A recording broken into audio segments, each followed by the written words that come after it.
Bonjour à toutes et à tous et bienvenue pour cette nouvelle vidéo. Avant de commencer, je m'excuse parce que dans la vidéo où je parlais de mariage homosexuel aux États-Unis, il y a un détail que j'ai oublié. Parce qu'en effet, la fameuse loi de 2015 sur le mariage pour tous s'impose à tous les États de l'Union, donc les 50 États. Mais ça veut dire quoi? Ça veut dire que les personnes qui se marient homosexuels, qui font un mariage de même sexe, quand ils changent d'État, normalement, l'État n'a pas le droit de ne pas leur reconnaître leur mariage. En revanche, ça n'oblige pas les États à pratiquer le mariage pour les personnes de même sexe. Voilà, là c'est juste un petit peu la différence, mais bon, c'est quand même une différence notoire, puisque dans l'exemple que j'avais eu avec le Dakota du Nord, finalement, c'était... parce que j'ai eu un doute quand même, et je me suis dit, mais c'est en fait un comté, c'est-à-dire le clerc d'un comté radical, conservateur, qui avait refusé, et que ça avait fait justement une affaire, un scandale, et elle avait été arrêtée, justement, elle avait été interpellée parce que elle s'opposait à une loi fédérale, mais elle n'en démordra pas, d'ailleurs, elle ne voudra jamais accepter le couple homosexuel pour les procédures administratives. Donc voilà, petit rectificatif sur cette information. Revenons au sujet de la vidéo. Je me suis amusé parce que l'un d'entre vous m'avait dit « Oui, c'est marrant, je t'ai retrouvé, mais je t'ai jamais trouvé en cherchant sur YouTube, etc. » Et il est vrai que si vous faites une recherche, que ce soit avec le nom complet ou par l'abréviation du nom de cette chaîne, vous ne me trouvez pas. Ou alors peut-être vous me trouverez au bout de la 100e page.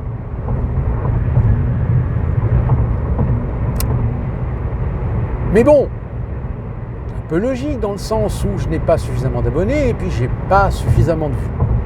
Donc évidemment que l'algorithme YouTube va plutôt préférer mettre en avant des similaires, on va dire, qui utilisent la même expression, on va dire.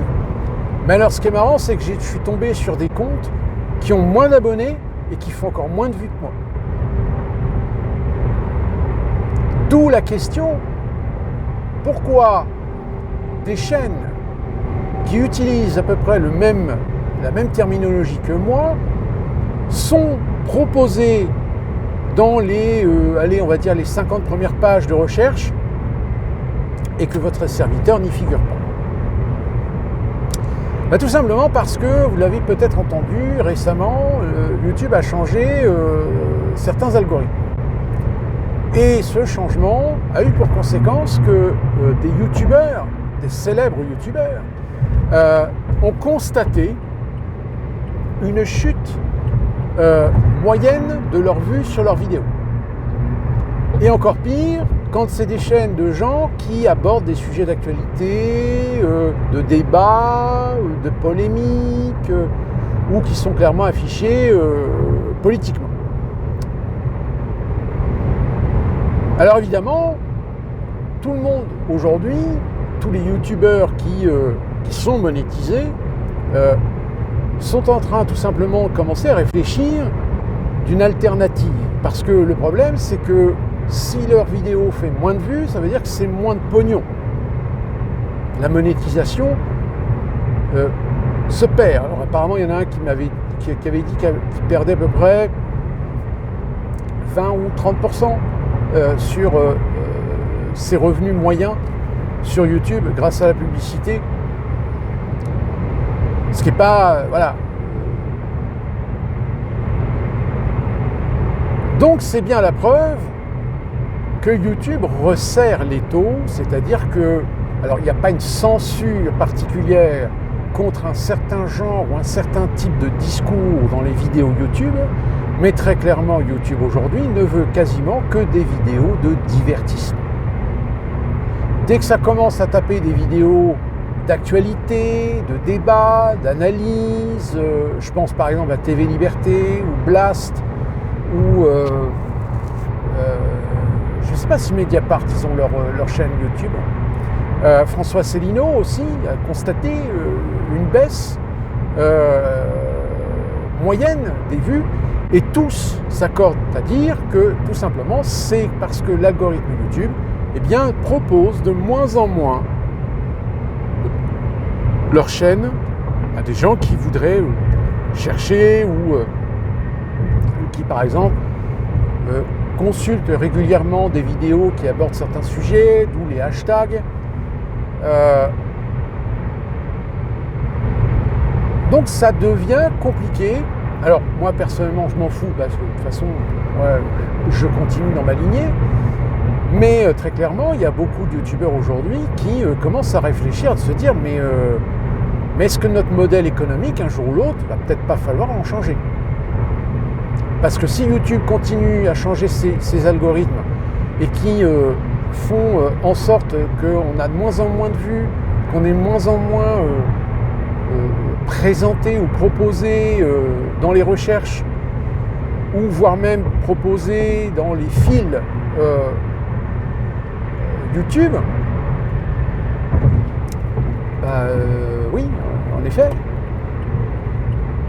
Alors certains étaient allés sur Kik. Bon, Kik, le problème c'est que vous avez entendu qu'il y avait une polémique avec Kik où apparemment ils n'ont pas une régulation, ils n'ont pas une modération sur les contenus. Et il y a eu cette affaire là de, je ne sais plus comment il s'appelle, là, le mec qui est mort là.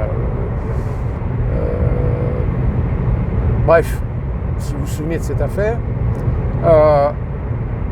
Twitch, pareil. Alors Twitch c'est plus un site de streaming. C'est-à-dire que là vous faites du live en fait. Donc vous pouvez trouver les vidéos, mais son but c'est de faire du streaming. Même si YouTube aujourd'hui permet de faire du streaming. Mais pareil, Twitch commence un petit peu à resserrer l'étau parce que c'est la rançon du succès. Mais YouTube, de toute façon, pour l'instant, n'a pas d'alternative, n'a pas de concurrent sérieux. Alors certaines personnes parlent de certains sites, etc. Je pense à Odyssée par exemple, mais c'est pareil. Qui connaît Odyssée? Moi j'ai une chaîne sur Odyssée, mais je publie pratiquement plus rien, puisque de toute façon, le nombre de vues que je fais sur Odyssée, c'est encore pire que sur YouTube. Donc, c'est vraiment le fait d'avoir une chaîne, si jamais il arrive quelque chose à cette chaîne sur YouTube, que j'ai au moins une autre chaîne que je puisse continuer à publier. Ce sera une chaîne de secours, si vous voulez. Alors, la question qui se pose, c'est YouTube, son intérêt, c'est d'avoir de plus en plus de youtubeurs qui font de plus en plus de vues pour pouvoir faire de plus en plus de chiffre d'affaires avec les publicités, avec les partenaires. Sauf qu'il y a beaucoup de youtubeurs maintenant qui font des opérations commerciales. C'est-à-dire que là, ce sont des opérations commerciales extérieures à YouTube. Et il se trouve que, comme par hasard, les youtubeurs qui font de plus en plus des opérations commerciales, eh bien eux sont les plus ciblés par la chute du nombre de vues. Alors est-ce que YouTube aurait fâcheuse tendance à dire à ces youtubeurs oui, enfin vous êtes gentils, mais si vous commencez à faire des partenariats extérieurs en utilisant notre plateforme pour faire des vidéos, et que derrière vous touchez, mais que nous on touche rien, si vous touchez quand même, puisque vous avez les publicités sur les vidéos. Sauf que, arrivé à un certain niveau, les publicités, déjà c'est chiant. Il y a beaucoup de youtubeurs maintenant qui limitent, mettent 2, 3 publicités, c'est tout. Mais le problème, c'est que YouTube voudrait faire comme on a à la télévision aux États-Unis, c'est littéralement faire une pub toutes les 5 minutes. Ouais, enfin bon, au bout d'un moment, faire une vidéo avec des pubs toutes les 5 minutes, c'est indigeste.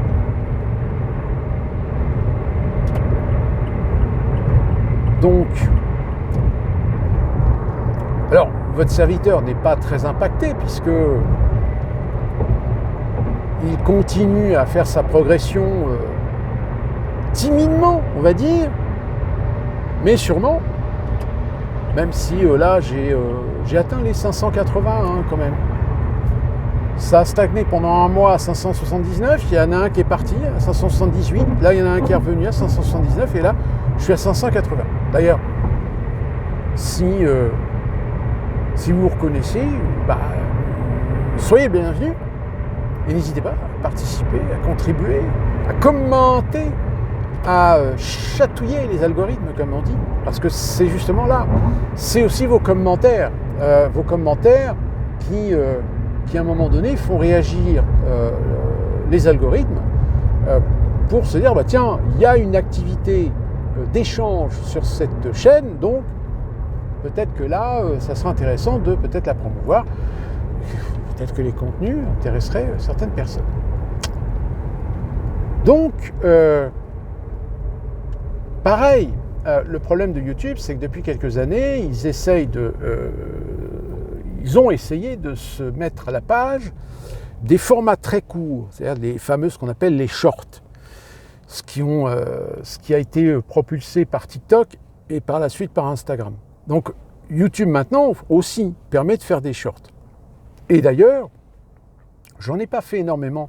J'en ai fait un par contre qui, je crois me souvenir, est à 12 000 vues.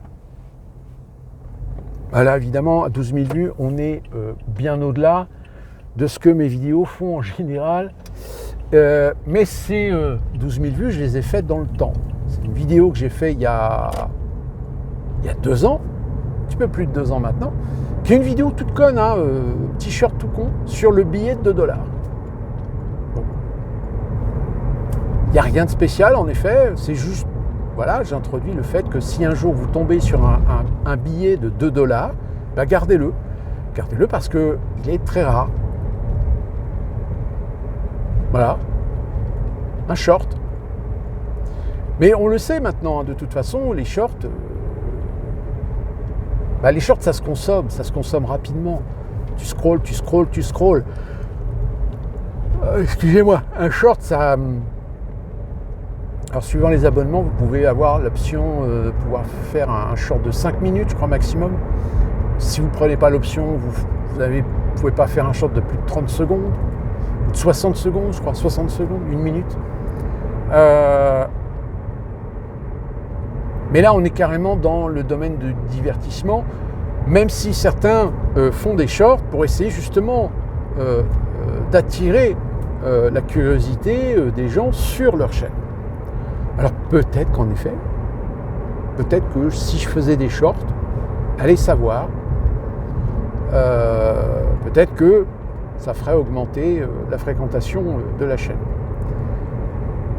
Mais très clairement, aujourd'hui, vous avez une jeune génération qui est beaucoup plus attirée par les trucs sensationnels, voire même les trucs un petit peu voyeuristes.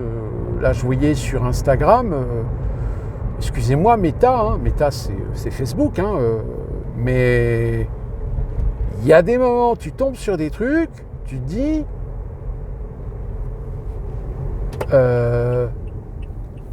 j'entends bien qu'aux États-Unis, il y a quand même un truc qui colle pas. Les trucs, c'est des vidéos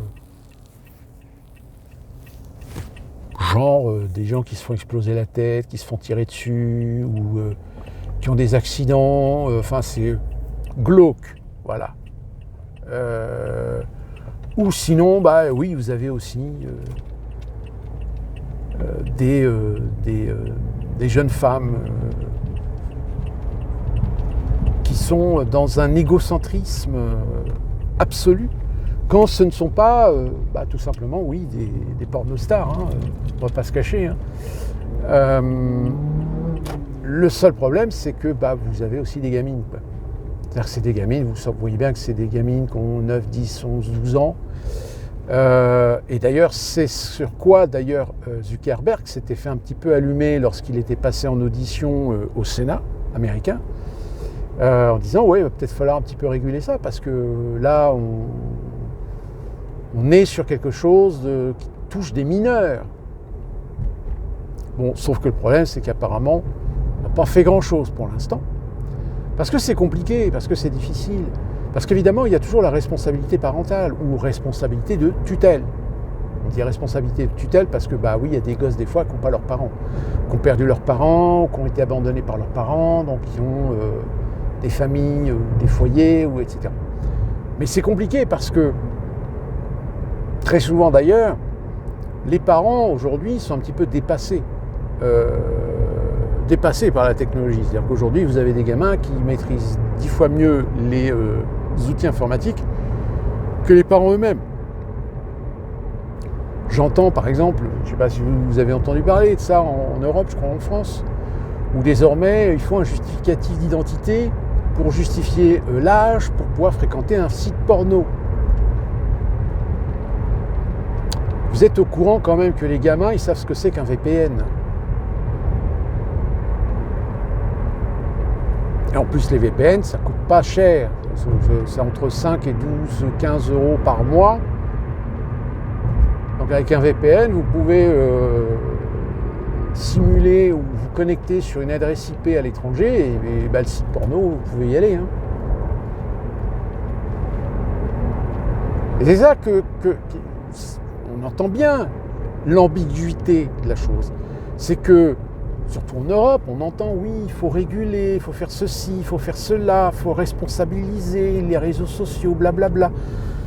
Mais oui, mais le problème, c'est que même quand vous mettez des outils, il y a quand même un truc, c'est que dans ce cas-là, si vous voulez que les outils soient respectés, bah vous interdisez les VPN. Pourquoi les VPN ne sont pas interdits ? Ah, peut-être parce qu'il y a un market, peut-être parce que les VPN, ce sont des sociétés internationales et que par conséquent, bah, c'est compliqué de faire appliquer des lois locales à des organismes qui sont à l'étranger. Vous savez, c'est un peu comme la finance, c'est pareil. Dans la finance, si vous avez des bons conseillers, si vous voulez sortir de l'argent d'un pays, vous pouvez le faire. C'est des montages financiers, c'est des montages offshore, c'est des montages même des fois des sociétés fictives, Et vu que les transactions sont numériques, tout est numérique aujourd'hui. Donc le numérique, c'est rapide. Vous n'avez pas le temps d'appuyer sur la touche entrée que déjà l'argent est ventilé dans différents comptes, dans différentes banques, qui ensuite est eux-mêmes rebalancés sur d'autres comptes de sociétés, et qui ensuite sont récupérés par d'autres banques. Et ça se passe en 2 temps, 3 mouvements. Si tant est que vous n'ayez pas dans la chaîne, évidemment, des systèmes de régulation qui doivent valider, etc. Par exemple, si vous avez de l'argent sur votre compte en banque, vous savez que si vous voulez faire un virement à l'étranger, par exemple, bah déjà, vous êtes limité. Et si vous voulez envoyer plus que la limite, eh bien, il faut que vous justifiez à qui vous l'envoyez. Pourquoi ? Il faut que le receveur justifie de son identité. Pourquoi ? Parce qu'aujourd'hui, il faut lutter contre le terrorisme. Il faut lutter contre l'argent de la drogue. Vraiment ? Oui, parce qu'on va être d'accord. L'argument de lutter contre la drogue, c'est un bon moyen pour faire accepter aux gens des systèmes qui permettront aux banques d'avoir le contrôle sur votre argent. Ni plus ni moins. Alors oui, l'argent liquide, on veut le supprimer, on veut passer sur de l'argent digital. Mais vous croyez quoi ? Vous croyez que les réseaux de la drogue, ils ne vont pas s'adapter ? Qu'ils n'auront pas finalement des terminaux où avec ton téléphone, hop, avec un compte en banque numérique, genre Revolut ou je ne sais quoi,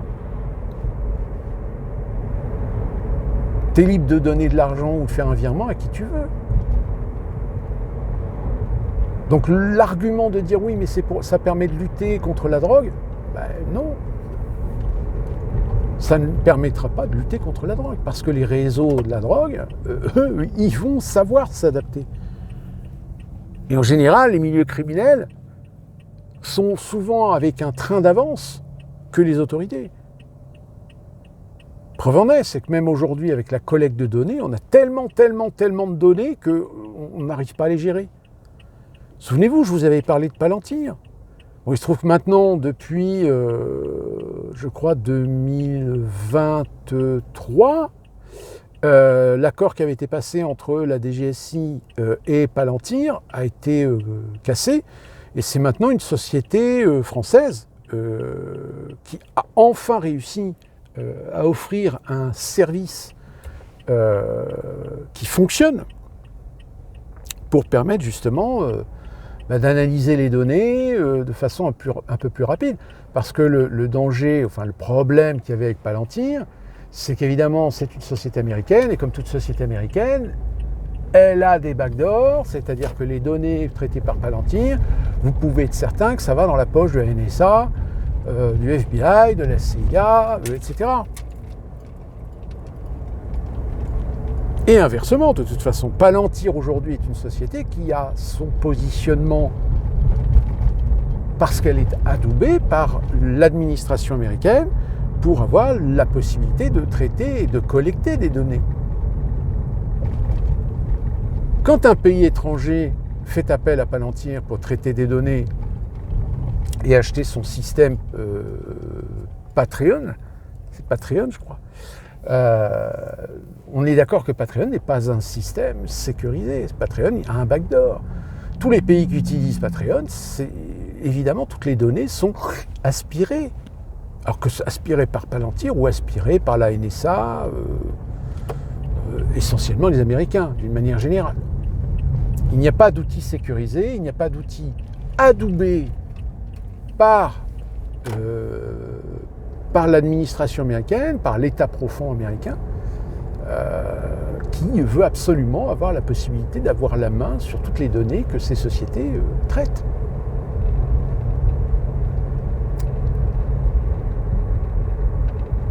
Et donc, y compris ce que vous mettez aujourd'hui sur les réseaux sociaux. Hein, vous savez qu'il y a des gens des fois qui disent des conneries et ils effacent, ils suppriment. Mais non, en fait, c'est jamais supprimé. Tu as ce qu'on appelle le cache. Et le cache, ça te permet de retrouver les données, les informations. Il faut bien comprendre que tout ce que vous faites sur Internet, il y a des traces. Il y a une traçabilité. C'est obligatoire. Vous ne pouvez pas disparaître comme ça du jour au lendemain parce que vous avez dit une connerie. Non, ne vous inquiétez pas. Toutes les données sont stockées. Je ne sais pas combien de temps, mais voilà. Je crois que normalement c'est 4 ans. Ça doit être 4 ans. 4 ans ou 2 ans. Quelque chose comme ça. Enfin, je sais que Facebook, normalement, si un compte est inactif pendant près de 4 ans, il est supprimé au bout de 4 ans. Ce qui n'est pas forcément vrai, mais moi je sais qu'il y a des personnes que j'ai connues qui sont décédées depuis maintenant quelques années, où leur compte Facebook existe toujours. Il n'y a pas d'activité dessus, hein, mais leur compte existe toujours. Et savoir pourquoi. Donc, bah écoutez, nous de toute façon, on continue notre petit bonhomme de chemin avec cette chaîne. Advienne que pourra. Hein. Et encore une fois, hein, n'hésitez pas, faites des commentaires. Proposez aussi. Proposez des sujets de vidéos, peut-être plus spécifiques aux États-Unis, dans la mesure de mes connaissances et de ce que je peux éventuellement vérifier. La preuve, c'est que sur le mariage homosexuel, j'ai quand même zappé une information qui était non négligeable. Mais ne dit-on pas que l'erreur est humaine? Et personne à la science infuse, d'une manière générale. Surtout qu'en plus, même quand on fait des vidéos, aujourd'hui vous savez qu'une vidéo, il ne faut pas qu'elle fasse plus d'une demi-heure, 20 minutes, une demi-heure grand maximum. Vous avez des tas de youtubeurs aujourd'hui qui font des vidéos d'une heure. Bon, ils le sentent passer, hein. C'est qu'en général, une heure, c'est trop. Ou alors, il faut vraiment que le contenu soit intéressant, soit captivant. Mais là, par exemple, il y a une vidéo que j'ai vue, là, le McFly et Carlito. La vidéo, elle fait 1 heure, plus d'1 heure, je crois. Bon, au bout d'un moment, je m'emmerde. Parce que, en fait, c'est des gens qui s'amusent entre eux. Alors, si t'es pas dans le trip, au bout d'un moment, tu te fais chier. Donc tu vas voir, tu t'emmerdes, donc tu vas voir autre chose. Et ça, ils le savent très bien. Hein. Ils savent très bien que dans le divertissement, il ne faut jamais faire des vidéos plus d'une demi-heure. Sinon, tu finis par faire décrocher des gens et ta vidéo, elle va faire certainement beaucoup moins de vues. Sauf, évidemment, il y a quelque chose de viral dans la vidéo, il y a quelque chose d'intéressant. Mais voilà, c'est la loi du marché, comme on dit. D'ici là, donc, on se retrouve pour une prochaine vidéo. Que puis-je vous dire de bien vous porter. Puis n'hésitez pas, commentez, petit pouce vers le haut. Abonnez-vous si vous venez de découvrir cette chaîne. Ça n'engage rien. Je ne suis pas monétisé, donc bougez puis du mieux.